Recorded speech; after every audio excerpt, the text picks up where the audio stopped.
ಆತ್ಮೀಯ H60 news ಅರ್ಥಾತ್ ಹೇ ಸೀತಾರಾಮಗೆ ಸ್ವಾಗತ.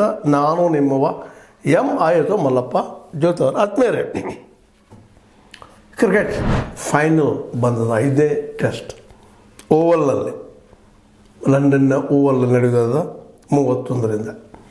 ಎಲ್ಲರ ಕಣ್ಣು ಆ ಟೆಸ್ಟ್ ಬೇಡ. ಕಾರಣ ಇಷ್ಟ, ಈ ಟೆಸ್ಟ್ನಲ್ಲೇ ನಮ್ಮ ಶುಭ್ಮನ್ ಗಿಲ್ ಬಳಗ ಯಾವ ರೀತಿಯಾಗಿ ಆಡ್ಬೋದು, ಏನು ಮಾಡ್ಬೋದು, ಗೆಲ್ಲಬಹುದಾ, ಡ್ರಾ ಮಾಡ್ಕೋಬೋದಾ, ಸೋಲ್ಬೋದಾ, ಏನು ಅಂತಾರೆ ಭಾಳ ಚರ್ಚೆ ನಡೀತಾ ಇದ್ದಾವೆ. ಅದರಲ್ಲೂ ಬೆಟ್ಟಿಂಗ್ ಮಂದಿ ಅಂತ ಇದರ ಎಕ್ಸಲೆಂಟ್ ಜನ ಅವರು ತಮ್ಮದೇ ಅಂತ ವಿಚಾರ ಹೇಳ್ತಾರೆ, ಗೆಲ್ತಾರ ಅನ್ನುವಂಥ ಮಾತುಗಳು ಮಾತಾಡ್ತಾ ಇರ್ತಾರೆ. ಅವು ಮಾತು ಬೇರೆ. ಆದರೆ ವಾಸ್ತವವಾಗಿ ಗೆಲ್ಲೋದಕ್ಕೆ ಸಾಧ್ಯದನ ಅನ್ನುವಂಥದ್ದು. ಗೆಲ್ಲೋದಕ್ಕೆ ಸಾಧ್ಯ ಇಲ್ಲ ಅಂತಂದರೆ ಡ್ರಾ ಮಾಡ್ಕೋಬೇಕು, ಡ್ರಾ ಇಲ್ಲ ಅಂದರೆ ಸೋಲ್ಬೇಕು.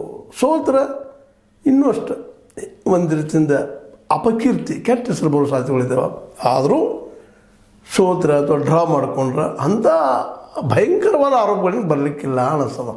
ಯಾಕಂದ್ರೆ ಶುಭ್ಮನ್ ಗಿಲ್ ಜೊತೆಗೆ ಅವ್ರ ಬಾಲರ್ಗಳಾಗಿರ್ಬೋದು, ಬ್ಯಾಟ್ಸ್ಮನ್ಗಳಾಗಿರ್ಬೋದು, ಎಲ್ಲರೂ ಚೆನ್ನಾಗಿ ಆಡ್ತಾ ಇದ್ದಾರೆ. ಚೆನ್ನಾಗಿ ಅಲ್ಲಿ ಹೋಗಿ ನಿಲ್ತಾ ಇದ್ದಾರೆ, ಟೆಸ್ಟ್ ಗ್ರೌಂಡ್ ಮೇಲೆ, ಪಿಚ್ ಮೇಲೆ ಹೋಗಿ ನಿಲ್ತಾ ಇದ್ದಾರೆ, ಆಡ್ತಾ ಇದ್ದಾರೆ. ಯಾಕಂದರೆ ಯಾವುದೇ ದೇಶ ಇದ್ದರೂ ಸಹಿತ ನಾವು ಎಷ್ಟೋ ಸಜ್ಜನ ತಿಳ್ಕೊಂಡ್ರು ತಮಗೆ ಬೇಕಾದಂಥ ಪಿಚ್ಚನ್ನು ತಯಾರು ಮಾಡ್ಕೊಂಡಿರ್ತಾರೆ. ಯಾಕಂದ್ರೆ ಅವ್ರು ಗೆಲ್ಲಬೇಕಾಗಿದ್ದು ತಮ್ಮ ಜನರ ಮುಂದೆ.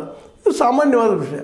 ಭಾರತದಲ್ಲಿ ಬಂದಾಗ ಹೇಳ್ತಾರೆ, ಅವರು ಆರೋಪ ಮಾಡ್ತಾರೆ, ಎಲ್ಲ ಆಸ್ಟ್ರೇಲಿಯಾ ಇರ್ಬೋದು, ಅದೇ ಕಾಲಕ್ಕೆ ವೆಸ್ಟ್ ಇಂಡೀಸ್ ಇರ್ಬೋದು, ಇಂಗ್ಲೆಂಡ್ ಇರ್ಬೋದು, ಮತ್ತಾವ ದೇಶ ಇರ್ಬೋದು, ಭಾರತಕ್ಕೆ ಬಂದಾಗ ಇಲ್ಲ ಸ್ಪಿನ್ ಪಿಚ್ ಮಾಡ್ತಾರಪ್ಪ ಇವರು, ತಮಗೆ ಬೇಕಾದ ಟರ್ನ್ ಆಗುವಂಥ ಒಂದು ಪಿಚ್ಚನ್ನು ತಯಾರು ಮಾಡ್ಕೊಂಡು ಗೆಲ್ತಾರ ಅಂತ ಆರೋಪ ಮಾಡ್ತಾ ಇರ್ತಾರೆ. ಹಾಗೆ ನಾವು ವೆಸ್ಟ್ ಇಂಡೀಸ್ಗೆ ಆರೋಪ ಮಾಡ್ತಾ ಇರ್ತೀವಿ, ನೆಲ ಗಟ್ಟಿ ಮಾಡ್ಕೊತಾರೆ, ಸಿಮೆಂಟ್ ಇದ್ದಾಗ ಮಾಡ್ಕೊಳ್ತಾರೆ, ಬಾಲ್ ರೈಸ್ ಆಗೋಂಗೆ ಮಾಡ್ಕೊತಾರೆ, ಫಾಸ್ಟ್ ಬಾಲರ್ ಇದ್ದಾರೆ, ತಮ್ಮ ಅನುಕೂಲವಾಗಿ ಮಾಡ್ತಾರೆ ಅಂತೇಳಿ. ಇಂಗ್ಲೆಂಡ್ ಏನದಪ್ಪ, ಎರಡಕ್ಕೂ ಅನುಕೂಲ ಆಗುವಂಥದ್ದು ಅಲ್ಲಿ ವಾತಾವರಣ.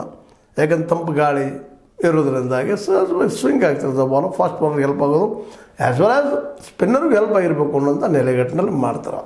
ಹೀಗಾಗಿ ಇಂಗ್ಲೆಂಡಿನ ಓವಲ್ ಪಿಚ್ ಮಾತ್ರ ಇವತ್ತು ಭಾಳ ಒಂದು ಎಲ್ಲರಿಗೂ ಚರ್ಚೆ ವಿಷಯ ಆಗಿದೆ. ಅದಷ್ಟೇ ಈಗಾಗಲೇ ಈ ಒಂದು ಕೆನಿಂಗ್ಸ್ಟನ್ ಓವಲ್ ಕ್ರೀಡಾಂಗಣದ ಪ್ರಧಾನ ಪಿಚ್ ಕ್ಯುರೇಟರ್ ಲೀ ಪೋರ್ಟಿಸ್ ಅವರು ಕೆಲವೊಂದು ವಿಷಯಗಳನ್ನೇನು ನಮ್ಮ ಗೌತಮ್ ಗಂಭೀರ್